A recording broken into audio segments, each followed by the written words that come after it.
Bilesem, men hərgi yaşlara qarayım da, менә 90-cı елгы яшьләр белән хәзерге яшьләр арасында аерма үзгәрде. Аның кайсылары уңай якка да бар, тискәре якка да бар. Менә мин тискәре ягын әйтер идем, шул хәзерге менә гаилә мәсьәләсенә яшьләр икенче төрлерәк карыйлар. Җегетләр бик өйләнергә ашыкмыйлар, гаилә корырга ашыкмыйлар, өлгерәбез әле дип йөриләр. Фатир булгач, машина алгач, акча эшли башлагач кына өйләнәбез, 30-35, 40 яшькә кадәр җитәләр. Безнең заманда инде без армиядан кайтадык 20 яшьтән, 20-22 яшьләрдә өйләнеп гаилә кыра идек, балалар үстерә идек.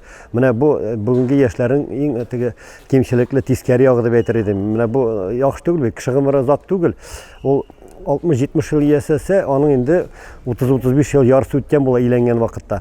Элек-электән безнең әниләр әйтәдер, иртә өйләнгән, улыннан, кызыннан сөенгән дип. Ул юк әйтелмәгән. Үзең сау сәламәт, аякта килеш йөргән вакытта аныкларын күрәсең, бәлки әле аныкларының балаларын да күрергә мөмкин, аларның туйларында, никахларында утырырга мөмкин, әгәр дә иртә өйләнеп, гаилә кырсаң, менә шул нәрсәләрне һәр вакытта да уйларга кирәк. Аннан соң икенче нәрсә бар. Менә безнең якларда бигрәк тә яшьләр фанатик рәвештә дингә кереп китәләр. Менә мин бу нәрсәгә тискәре карашты, ничектер сәерсенебрәк карыйм, шикләнебрәк карыйм дип әйтер идем. Ни өчен? Без бит дөньяви дәүләттә яшибез, ислам дәүләтендә яшәмибез. Дөньяви тормышында, дини тормышында параллель рәвештә алып барырга кирәктер дип уйлыйм. Менә безнең Россия нинде шартларында яшәгәндә. Чөнки менә дингә кереп китәр дә, бу ярамый, теге ярамый дип бөтенсенә дә яшь чакта ул кадәр кереп китәргә кирәкмидер дип уйлыйм. Шуңа айда менә безнең Ульяновск өлкәсендә мисал өчен яшьләр хәрәкәтенә яшьләрне тартып китерәбез без. Алар 1-2 ел йөриләр дә, дингә кереп китәләр дә, ул безгә ярамый, без менә бу гына эшләргә икән, болай гына ярый дип китәләр. Менә шул нәрсәсе бар. Бүгенге көндә яшьләр бик күп мәгълүматлы. Ансы яхшы, интернеттан да алар укыйлар да, табалар да. Алар безнең яшьләренә караганда, менә 70-80 елгы яшьләренә караганда бик күп мәгълүмат алалар һәм бик күп беләләр. Безгә караганда, әлбәттә, безнең кебек чагыштырып караганда, менә бу уңай яклары бар аларның, менә шул. Менә тел мәсьәләсенә килгәндә, әлбәттә авыррак. Менә мин журналист буларак әңгәмә кырасың яшьләр белән. Абый, можно мин русча әйтәм, татарча әйтә алмыйм мин андый. Шуңа күрә менә тел мәсьәләсенә игътибар итәргә кирәк. Аннары гаиләдә мине ачу китергән нәрсә шул, күп кеше белән очрашырга туры килә, күп гаиләләрдә булырга туры килә. Әти-әнисенә әби бабай дигән урынга бабуля, дедуля дип йөриләр.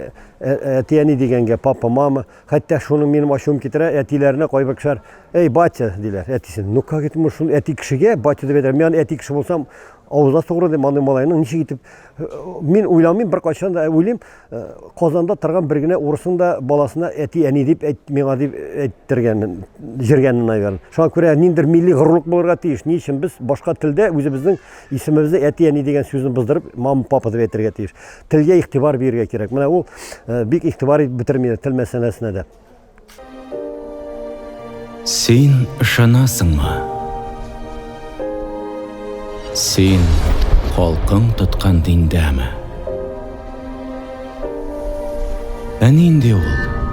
Татарларда ислам. Нәрсә ул? Оҗмах.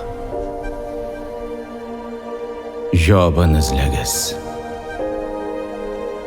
Таптым дип уйлаган мизгел тагын бер башлангыч нокта гына.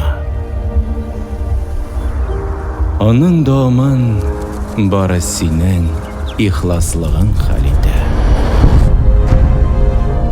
Дин тыелган вакытта да ышануыннан ваз кичмәгән милләт күңелендә бар ул җавап.